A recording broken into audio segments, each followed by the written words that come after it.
जोश अलग था, लेकिन जब सर्विस में इन कर गए तो इतने सारे जो आप पहले उन्मुक्त थे, जैसे पंछी उन्मुक्त बोलते ना, हम पक्षी पंछी उन्मुक्त गगन के, उस समय आप उन्मुक्त गगन के पंछी थे। अब आप सरकार की सेवाओं को देने के लिए आपने प्रयास किया कि हम सरकार में सेवा देंगे, और आप सभी लोग एग्जाम लिख करके इतनी मेहनत कर करके आप लोग आए हैं, तो हमारा कई अब रोल बन गया, रोल फिक्स हो गया। तो जो आप उन्मुक्त गगन के पंछी थे, आप पंछी अभी भी हैं, अपनी छलांगों को लगा सकते हैं, अपनी उड़ानों को भर सकते हैं, लेकिन उन पंछी का कुछ रूल्स और रेगुलेशंस है। और वो रूल्स और रेगुलेशंस क्या है? तो सेवा भाव। पहली बात है कि शिक्षा एक सेवा है, मैं समझता हूँ चिकित्सा एक सेवा है, उसी प्रकार से शिक्षा एक सेवा है। तो आप सभी लोगों ने सेवा के प्रति तत्परता दिखाई है, और आप लोगों ने तत्परता दिखाया है, और तत्परता के बाद आप लोग सेलेक्ट भी हुए हैं। तो ये सेवा भाव, आज सब नियुक्ति पत्र वितरण हो जाएगा और आप लोग नियुक्ति पत्र को स्वीकार कर लीजिए। तो उस नियुक्ति पत्र की स्वीकारता के बाद जब आप ज्वाइन करेंगे विद्यालय को, तो सर्टेन डेकोरम है, सर्टेन डिसिप्लिन है, और वो डिसिप्लिन क्या है? तो गवर्नमेंट्स के रूल्स रेगुलेशंस हैं। तो गवर्नमेंट के रूल्स रेगुलेशंस में अनुशासन हमारी सबसे पहले प्राथमिकता है कि अनुशासित हो, क्योंकि जिस सेवा को आप ज्वाइन कर रहे हैं उस सेवा में अनुशासन में थोड़ी भी चूक होगी तो पूरे जनरेशन को हम बर्बादी के लिए तैयार हो जाएंगे। इसलिए अनुशासन हमारी पहली प्राथमिकता है। दूसरा कि ये जो सेवा आप देंगे, इस सेवा से आप हजारों लोगों की जिंदगी बदल सकते हैं, हजारों बच्चों की जिंदगी बदल सकते हैं, और मैं यूं कहूं कि कालांतर में आप लाखों लोगों की जिंदगी बदल सकते हैं। अब उस पर मैं आता हूं कैसे आप जिंदगी बदलते हैं। हमें भी किसी शिक्षक नहीं पढ़ाया, और आज भी मेरे कुछ आदर्श हैं, वो कुछ शिक्षक हैं जो मेरे आज भी आदर्श हैं। जब कभी भी कोई कॉन्फ्लिक्ट होता है तो मैं सोचता हूँ कि सर कैसे करते थे, तो वो आदर्श मैंने रखा है, जबकि मैं मैट्रिकुलेशन बहुत पहले पास कर गया। उसके बाद मैं उन आदर्शों को अभी भी संजो के अपने हृदय में रखा है। तो आपको अब इम्यूलेट करेंगे लोग, आपको अब लोग नकल करेंगे आपकी कि हमारे फलाने शिक्षक कैसे हैं। मैं एक ही, आप जेंडर पे इसको मत कीजिएगा, शिक्षक जेंडर न्यूट्रल शब्द है, इसलिए शिक्षक शिक्षिका हम बार बार नहीं बोलेंगे, हम शिक्षक ही बोल रहे हैं, ठीक है। तो आपको लोग नकल करेंगे आप कि हमारे उन शिक्षक का ये आदर्श हमारे मन में होना चाहिए, हमारे इस शिक्षक का ये आदर्श मन में होना चाहिए। क्योंकि बच्चा चाहे मेरा हो या आपका हो, यदि साउंड तुम ठीक नहीं कर सकते हो, साउंड तुम्हारा ठीक नहीं है, इंटोनेशन ठीक नहीं है साउंड का, बास थोड़ा सा बास दो, अब ठीक है तुम्हारी बात से।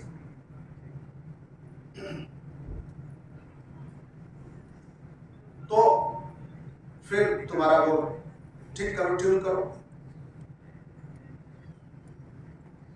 चाहे बच्चा हमारा हो या बच्चा आपका हो, अब वो बच्चा आपकी बात और हमारी बात नहीं मानेगा। किसकी बात मानेगा? टीचर्स की। आप अपने घर में देखे होंगे, मेरी बिटिया छोटी है, उसके एक स्पोर्ट्स टीचर ने बोल दिया कि तुम इसी ब्रांड का शू लेना, मैं जैसे एग्जाम्पल दे रहा हूं, उसको मना करते रह गए। मैंने मना किया, मेरी वाइफ ने मना किया कि नहीं नहीं ये तुम्हारे लिए ठीक नहीं है, ये रनिंग शू है, ये स्पोर्ट्स शू नहीं है। आज सबसे पहले यदि सो के उठी है तो उसने पहला काम किया कि पापा हम ये शू अपने सर को दिखा के चले आए। मैं उसकी भावना को रात में ही समझ गया था। हमने बोला तुम अपने सर को दिखा के चले आओ, और सर तुम्हारे जैसा कहें तो वैसा ही करना है, और एग्जैक्टली यही हुआ। कल लाख मना करता रह गया, वो नहीं माने। आज सवेरे अपने टीचर से गई, पूछी, और उसके टीचर ने कहा कि ये जूता तुम्हारे लिए ठीक नहीं है। वो बोली कि पापा इसको रिटर्न कर दीजिए। ये टीचर की गरिमा है और ये टीचर का रोल है, ये टीचर का रोल है।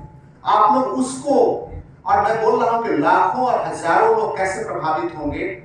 जैसे मुझे किसी टीचर ने पढ़ाया, मेरे आदर्शों को किसी टीचर ने मुझे दिया, आज मैं बोलता हूं तो लाखों लोग भाग बोल के प्रभावित हो रहे हैं। बिहार में हो सकता है तो सरकार की जो मर्जी जहां भी हमें बिठाएं, तो मैं जो निर्णय लेता हूं उससे लाखों लोग प्रभावित हो रहे हैं। ठीक वही रोल पे, उसी रोल पे आप आ रहे हैं। एक बच्चे में जो इंस्टिल करेंगे, जो सॉफ्टवेयर आप डालेंगे, हार्डवेयर तो भगवान ने दे दिया, सॉफ्टवेयर दिमाग में वो हमारा टीचर डालते हैं कि सॉफ्टवेयर की कैसे रन करेगा। और आप जानते हैं कि जितना बढ़िया सॉफ्टवेयर होगा, चाहे आपका मोबाइल हो या कंप्यूटर, उतना अच्छा आपका मोबाइल या कंप्यूटर रन करेगा। तो बस इसी रोल में आप लोग जा रहे हैं। तो पहला तो अनुशासन, दूसरा एक हम लोगों में, चूंकि बिहार और बंगाल आंदोलन का एक बड़ा क्षेत्र रहा है, तो हम लोग के वो रक्त में ही आंदोलन है कि इनकलाब करना। इन चीजों से बचना है। अब बचना कैसे? अभी तो जब कहीं नहीं थे तो सरकार ने नियुक्ति पत्र दिया, नौकरी दिया। अब हमारा मूल कर्तव्य धर्म और कर्म दोनों सेवा है, शिक्षा सेवा है, बच्चों को पढ़ाना है। कई बार हम लोग क्या करते हैं, अब अभी के बाद मैं जानता हूं तथ्यों को और अनुभव के आधार पर कह सकता हूं, आप लोग जब बाहर निकलेंगे तो अब ये नहीं होगा कि ऊपर वाले आपको तहे दिल से धन्यवाद कि आपने मुझे इस सेवा में लिया। अब आप लोग सोचे कि हम छोटा छोटा यूनियन कैसे बनाएं। अब हमारी मांग यहां तक तो पूरी हो गई, अब अगला इनकलाब कहां करना है? यही हमारे जीवन की सबसे बड़ी भूल होती है। जो भगवान ने दिया है, जो ऊपर वाले ने दिया है, उस पर भरोसा करना सीखना है, आत्मसंतोष लेना सीखना है। वरना वही 6 फीट जमीन से ज्यादा किसी को कुछ चाहिए नहीं होता है। चाहिए होता है इसे 6 फीट जमीन से ज्यादा किसी को कुछ नहीं चाहिए होता है। हमारी वही हकीकत है, वही हमारी औकात है। इसलिए इस धरती पे है तो इस धरती पे हम जितने सेवा और समर्पण भाव से काम कर सकते हैं, काम करना है। और ये लगना है, आपको मैं बता दूं कि हमारे देश में शिक्षा को कालांतर में लोगों ने अलग श्रेणी में डाल दिया। सिंगापुर आप जाएंगे, वेस्टर्न आप नेशंस पे जाएंगे तो शिक्षा को एक अलग श्रेणी में रखा जाता है। वहाँ हम लोग हैं ना कि मेडिकल साइंस पढ़ के भी, मैं हूँ, हमारे डीसी साहब हैं, काफी हाईली क्वालिफाइड पढ़ करके यहाँ आ गए। वहाँ हम यदि मेडिकल प्रोफेशनल होते तो हमारी अलग कद्र होती और अलग लेवल होता। तो हमारे देश में कालांतर में कई ऐसी चीजें हुई, ब्रिटिश रूल हुए, तो उसका भी बहुत बड़ा कुप्रभाव रहा है। लेकिन शिक्षा एक सेवा, शिक्षा एक भाव है और एक भाव से सेवा करना है, मानवता की सेवा करना है। और आप लोगों में से जान सकते हैं कि आप लोगों में से बता सकते हैं कि बचपन में आप रहे होंगे तो आपने कभी सोचा होगा कि हम शिक्षक बनेंगे? किसी को अंदाजा था? नहीं था। आज से 5 महीना पहले किसी को अंदाजा था? आज से जब एग्जाम लिखा तब अंदाजा था कि हो जाएंगे?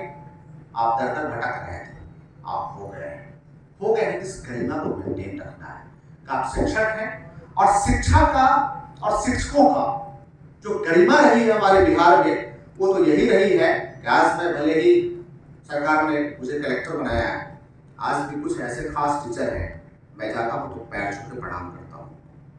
आज भी ये शिक्षा का स्तर, यही शिक्षा का स्तर है और यही शिक्षक का स्तर था उस समय। उस स्तर को हम कैसे रिवाइव करेंगे, कैसे रिगेन करेंगे, इसके बारे में आप लोगों को सोचना है। बस मैं यही कहूंगा, आप सभी लोगों को तहे दिल से बहुत बहुत धन्यवाद और अभी आप सभी लोगों को अग्रिम भविष्य की बहुत शुभकामनाएं। और मन से और जी जान से काम करना है, पूरी तत्परता से, तन्मयता से। नहीं तो अक्सर लोग करते क्या है कि अब ये तो हमको मिल गया, अब भगवान हमको ये चाहिए, ये तो मिल गया, हम राजनीति भी कर ले, थोड़ा हम ये भी कर ले, थोड़ा हम वो भी कर ले। यही दिग्भ्रमिता का सबसे बड़ा निशानी होता है। वो आपको दिग्भ्रमित कर रहे हैं, या तो समझिए आपकी आत्मा आपको दिग्भ्रमित कर रही है या आपका भ्रम आपको दिग्भ्रमित कर रहा है। उस चक्कर में नहीं पड़ना है। शिक्षा को सेवा के रूप में लीजिए और दिन रात मेहनत करके चीजों को बदल सकते हैं। मेरा मानना है कि यदि शिक्षा का ठान ले तो पूरी की पूरी कायनात और जनरेशन को बदल सकते हैं। वो शिक्षकों में ताकत है और मैं चाहता हूँ आप लोगों में ताकत है, पूरी कायनात को बदलिए। Thank you.